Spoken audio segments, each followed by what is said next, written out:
तो बच्चों, story time again, फिर से एक नई कहानी आपके सामने में है और आज की कहानी का नाम है बुद्धि की जीत।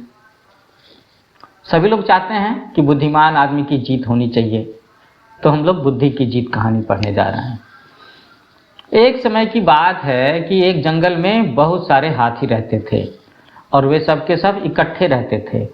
हाथियों के बारे में ये बात कही जाती है कि वो फैमिली बना करके रहते हैं। तो इनका बसा हुआ संसार इस जंगल में सबसे अलग ही नजर आता था। हाथियों का राजा कभी किसी जंगली जानवर को तंग नहीं करता था और न ही अपने किसी हाथी को ये परमिशन देता था कि वो किसी भी जानवर को तंग करें। तो ये बातें सुनकर के तो लग रहा है कि ये हाथी बड़ा ही अच्छा था और हाथियों का राजा, उसका स्वभाव भी बड़ा अच्छा था। अच्छा बच्चों, जब हम हाथी की बात करते हैं तो मन में कौन सी इमेज आती है? अक्सर हाथी काले रंग के होते हैं, इनके दांत बाहर निकले हुए सफ़ेद सफ़ेद और पैर जैसे कि किसी बड़े पेड़ के ना मोटे वाले स्टेम हो, तना हो, और कान कैसा लगता है? जैसे कि बड़ा बड़ा पंखा हो, आंखें छोटी छोटी, है ना? ये होता है हाथी। लेकिन आप लोगों ने हाथी की सूंड के बारे में तो सोचा ही नहीं, पूंछ के बारे में बात ही नहीं की। तो सूंड मोटी सी लंबी सी और पूंछ पतली सी छोटी सी, ये होता है हाथी। तो हम लोग बुद्धि की जीत की बात कर रहे थे, हाथियों की कहानी पढ़ रहे थे। तो एक समय ऐसा हुआ कि काफ़ी दिनों तक बारिश नहीं हुई। तो बारिश नहीं होने की वजह से जंगल में भयंकर सूखा पड़ गया, जिसके कारण आसपास के सारे कुएं तालाब सूख गए और पानी की एक एक बूंद को जंगल के सारे पशु पक्षी तरस रहे थे। सोचो कितनी दिक्कत की बात होगी। हम लोग तो हैंड पंप से, बोरिंग से, है ना, सबमर्सिबल पंप से, और तो और जहाँ पे पानी की दिक्कत हो तो सरकार अपने वाटर टैंक से सप्लाई कर देती है। लेकिन जंगली जानवरों का क्या? तो क्या हाल हुआ होगा जहाँ कुएं सूख गए, तालाब सूख गए। छोटे मोटे जानवर या पक्षी तो थोड़े से पानी में भी अपनी प्यास बुझा लेते, मगर हाथियों को तो अपना प्यास बुझाने के लिए तालाब के पानी की ही जरूरत थी। उन्हें ज़्यादा पानी चाहिए होता है। हाथियों को ठंडे पानी में नहाना भी बड़ा पसंद है। वो सूंड से पानी निकाल करके कैसे स्प्रे करके खेलते रहते हैं, है ना?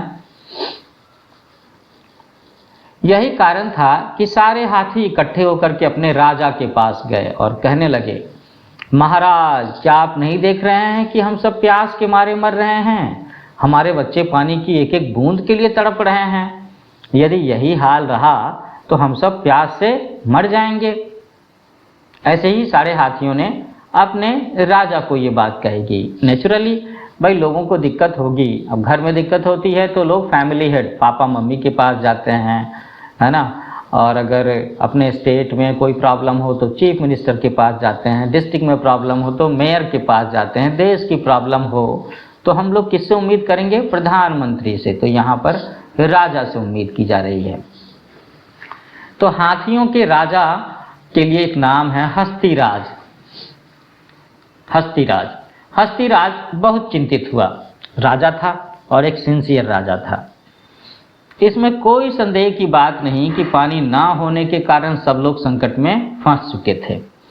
इनमें से कुछ तो प्यासे मर भी चुके थे प्यास की वजह से। भाई, पानी तो इतनी इंपॉर्टेंट चीज़ है। There is no life without water. हाँ, किसी भी ग्रह पर ढूंढो कि कोई जीव होगा कि नहीं होगा तो सबसे पहले लोग वहाँ पानी ढूंढते हैं ना। तो हस्तिराज को याद आया कि भाई, पास के जंगल में एक बहुत बड़ा तालाब है। जिस जंगल में ये लोग रहते थे, लोग नहीं जानवर, तो उसके बगल वाले जंगल में। तो वो बोला कि उसमें ज़रूर पानी होगा, चलो हम लोग वहीं चलते हैं, क्योंकि वह तालाब पाताल गंगा के पानी से भरा रहता है। पाताल गंगा, है ना? पाताल शब्द का मतलब क्या होता है? जमीन के ऊपर आसमान और जमीन के नीचे पाताल। कभी कभी कुछ कहानियों में भी सुना होगा कि जमीन के अंदर भी, जमीन के गर्भ में, मिट्टी के गर्भ में भी एक दुनिया है, पाताल। तो यहाँ पर हाथी ने उस पाताल गंगा के पानी से भरे होने वाले तालाब की बात की। सारे हाथी अपने राजा का कहना मान करके साथ वाले जंगल की ओर चल पड़े।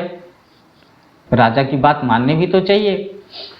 थोड़ी देर के बाद एक बहुत बड़ा पानी का तालाब उन्हें नजर आया। तो अब तो खुशी का ठिकाना नहीं रहा होगा। वाह वाह, अब मजा आएगा नहाने और पानी पीने का। सारे हाथी खुशी से झूम उठे। पानी को देखते ही उनकी गति तेज हो गई थी और कुछ क्षणों में सारे हाथी उस तालाब के अंदर घुस गए और ठंडे पानी का आनंद लेने लगे। जरा मन में सोच करके देखो कितना अच्छा लग रहा होगा। हाथी सब पानी में हैं और एक दूसरे के ऊपर सूंड से पानी का स्प्रे भी कर रहे हैं। जंगल के छोटे मोटे जानवरों ने जैसे ही अपने तालाब में इतने सारे हाथियों को देखा, बेचारे डर के मारे सहम गए। आखिर ये दूसरा जंगल था ना, हाथी का अपना वाला जंगल तो था नहीं, पड़ोस का जंगल। और वे सब आपस में बातें करने लगे कि अब हमारा क्या होगा, हम लोग कहाँ से पानी पिएंगे। इन हाथियों के होते हुए तो हम तालाब के निकट भी नहीं जा सकते।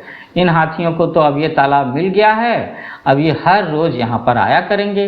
ये कंसर्न था, ये चिंता की बात थी इस दूसरे जंगल के जानवरों की। इस तालाब के किनारे खरगोशों का एक बड़ा झुंड रहता था। खरगोश, रैबिट्स, हाँ, सफेद सफेद काले भूरे प्यारे से रैबिट्स। सबसे अधिक चिंता इन बेचारों को थी जो कई जनरेशन से यहाँ रहते आ रहे थे। अब इन बेचारों का क्या हाल होगा। ये हाथी तो उन्हें किसी हाल में जीने नहीं देंगे। हाथियों के चले जाने के बाद खरगोशों के राजा ने अपने सारे खरगोशों को इकट्ठा करके पूछा, अच्छा, तो अब बात है खरगोशों के राजा की। अभी हम लोगों ने हाथियों के राजा के बारे में जाना, अब खरगोशों के राजा की बात है। भाई हर फैमिली में चाहे कोई भी जानवर हो, कोई भी आदमी हो, है ना, गांव में भी हेड ऑफ द विलेज होता है, जंगल में भी होता है। तो खरगोश है तो खरगोशों के भी कोई सीनियर होंगे, head of the family, head of the village, जिसकी बात सारे खरगोश मानते होंगे। तो चलो उसे ही खरगोशों का राजा मान लो। तो इस खरगोशों के राजा ने अपने सारे खरगोशों को इकट्ठा करके पूछा कि भाइयों, अब तुम लोगों की क्या सलाह है, अब तुम लोगों को यहाँ रहना है या चलना है। तो ये खरगोश का राजा तो मुझे थोड़ा बुद्धिमान सा लग रहा है। कैसे?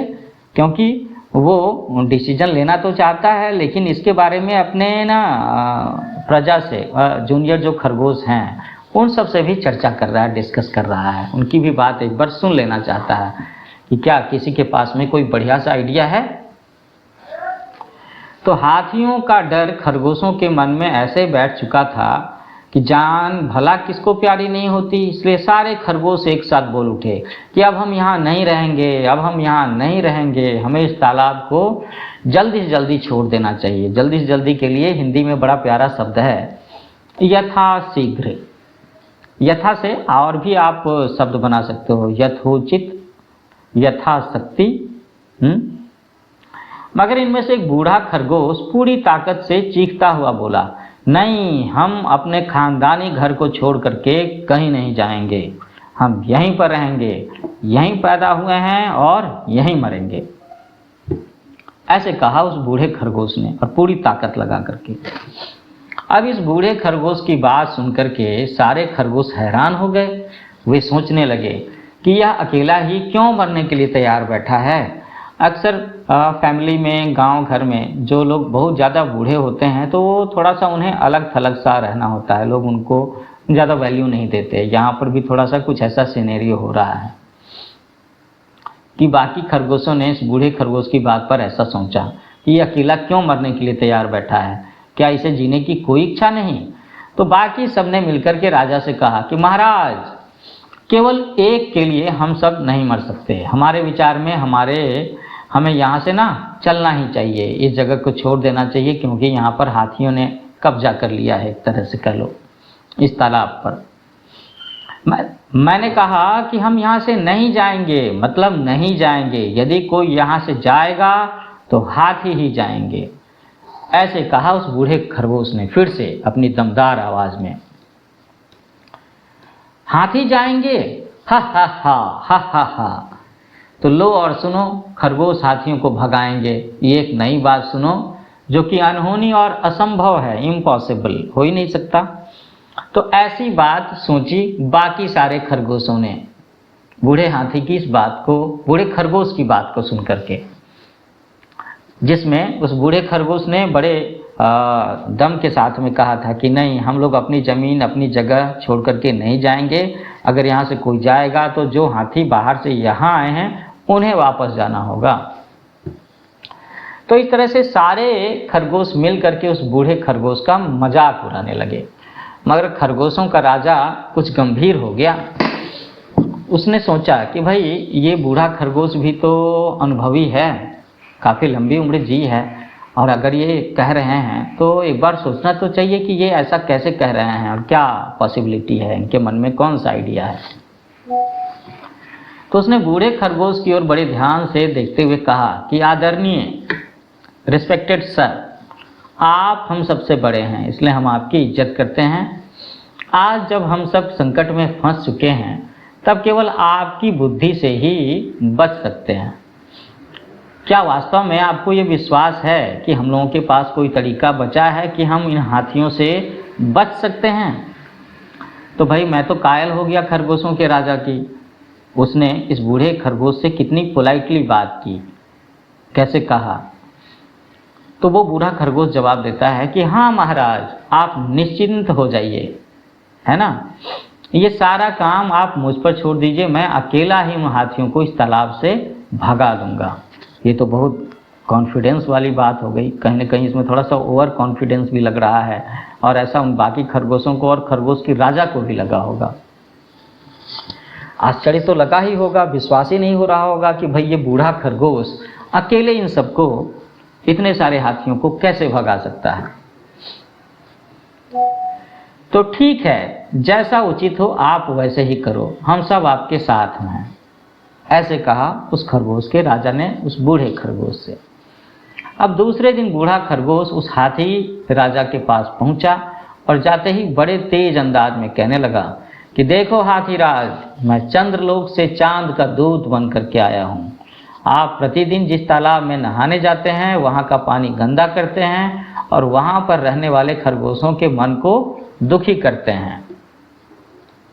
तो हाथियों के राजा ने कहा कि लेकिन ये चांद देवता कहाँ हैं?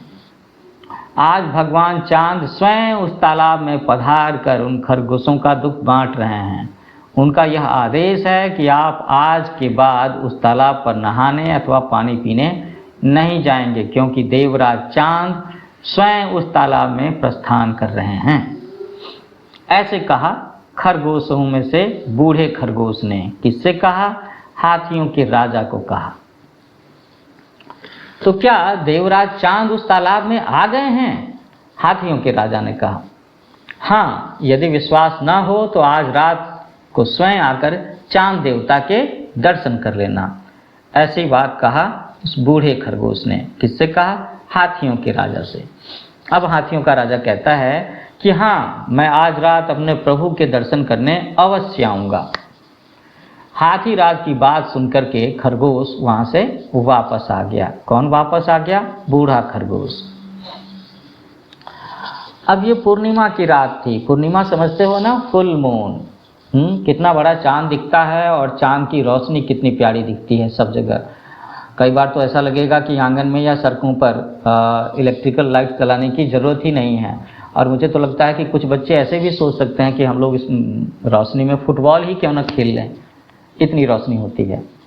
फुटबॉल तो खेल सकते हो, बैडमिंटन नहीं खेल सकते, क्रिकेट नहीं खेल सकते चांद की रोशनी में।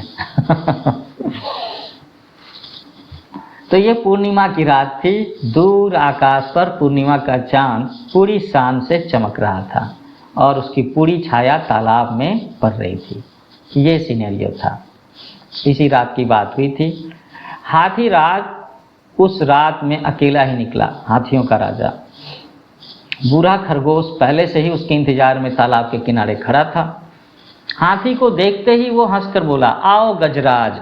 गज हाथी को ही कहते हैं, गजराज का मतलब हाथीराज। आओ गजराज, आपकी प्रतीक्षा में हमारे चांद देवता यहाँ पर हैं और ये आपकी ही प्रतीक्षा कर रहे हैं। हमारे चांद देवता आपका इंतजार कर रहे हैं। थोड़ी दूर पर ही बाकी सारे खरगोश भी बैठ करके ये सीन देख रहे थे कि किस तरीके से ये बूढ़ा खरगोश हाथी के राजा से बातें कर रहा है। और उसने प्रॉमिस किया है ना खरगोशों के राजा से कि वो अकेला ही इन हाथियों को यहाँ से भगा देंगे। तो खरगोश ने हाथी से कहा कि देखो, इस तालाब में आज स्वयं प्रभु चांद धरती पर पधारे हैं। हाथी ने तालाब में झांक कर देखा तो सामने ही चांद नजर आ रहा था। वह अपनी सूंड से चांद को प्रणाम करते हुए कहने लगा कि हमारे देवता, आप महान हैं, you are great and we will honour your order. हम आपकी आज्ञा का पालन करेंगे। आज के पश्चात, टुडे ऑनवर्ड्स, मैं और मेरे हाथी इस तालाब पर भूल करके भी नहीं आएंगे। प्रभु, हमारी भूल के लिए हमें माफ़ कर देना। Please forgive us for our mistake. हाथियों के राजा ने चांद की इमेज, जो उस तालाब में चांद का प्रतिबिंब नजर आ रहा था, उसकी तरफ में प्रणाम करके कहा। तो इधर हाथी राजा चांद को प्रणाम कर रहा था, उधर खरगोश और खरगोश का राजा और बाकी सारे खरगोश, है ना, आश्चर्य से इस विचित्र स्थिति का ऑब्जर्वेशन कर रहे थे कि यार कैसे ये बूढ़ा खरगोश हाथी के राजा से बात कर रहा है और हाथी का राजा उसकी बात को फॉलो कर रहा है और तालाब में जो चांद की इमेज नज़र आ रही है उसे प्रणाम भी कर रहा है और कह रहा है कि हम लोग यहाँ नहीं आएंगे। हाथी ने जब कहा कि आज के पश्चात मैं और मेरे साथियों में से कोई इस तालाब में नहीं आएगा, तो ये बात सुनते ही सारे खरगोश खुशी से नाचने लगे। अब जरा मन में सोचो कि खरगोश नाचेंगे तो कैसे नाचेंगे? क्या वो चारों पैरों पर नाचेंगे या दो पैरों पर नाचेंगे? आप में से जो बच्चे थोड़ा बहुत एनिमेशन जानते हैं या ड्राइंग करना जानते हैं, मैं चाहूँगा आप में से कोई भी स्टूडेंट खरगोश के नाचने की एक छोटी सी इमेज बना करके मुझे पोस्ट करे। तो हाथी चला गया, हाथी के साथ में बाकी सारे हाथी भी चले गए, हाथी राजा के साथ में। उसके जाने के बाद सारे खरगोशों ने उस बूढ़े खरगोश की जय जयकार की और वो बूढ़ा खरगोश बड़े धैर्य से बोला कि यह केवल बुद्धि की जीत है भैया, बुद्धि की जीत है, बुद्धिमानी की जीत है। कैसे उस बूढ़े खरगोश ने अपनी बुद्धिमानी का इस्तेमाल करके हाथियों के झुंड को, हाथियों के राजा को उस जंगल को छोड़कर वहाँ से वापस जाने पर मजबूर कर दिया, जिसको लेकर के एक समय में सारे खरगोश कह रहे थे कि हमें तो ये जंगल छोड़ करके जाना होगा क्योंकि अब ये हाथी यहीं रहेंगे। और कहीं ना कहीं उन लोगों ने अपने खरगोश के राजा को कन्विंस भी कर लिया था। तो देखा बच्चों, कैसे बूढ़े खरगोश ने अपनी बुद्धिमानी से हाथियों को हरा दिया, हाथियों को वापस जाने पर मजबूर कर दिया। तो कैसी लगी ये कहानी? मुझे उम्मीद है कि आप सबको ये कहानी अच्छी लगी होगी। तो मैं चाहता हूँ कि आप मेरे चैनल को लाइक करो, शेयर करो, सब्सक्राइब करो और अपने क्लासमेट्स को, दोस्तों को भी ज़रूर बताओ कि मेरे चैनल पर पढ़ाई के लेक्चर्स के अलावा आजकल मैं स्टोरीज भी डाल रहा हूँ, है ना, और साथ में बड़े बड़े महान लोगों की जीवनियाँ, बायोग्राफीज भी, आपके जो भी आइडियल्स होंगे जिनके बारे में आपने सुना होगा, उन सब की जीवनी एक एक करके मैं डाल रहा हूँ। तो छुट्टियों के दिनों में आप मेरी स्टोरीज सुन सकते हो और बाकी के दिन में पढ़ाई के लेक्चर्स भी। मेरे चैनल का नाम है न्यू एज कोचिंग, इसे लाइक करो, शेयर करो, सब्सक्राइब करो। Happy learning with new age coaching.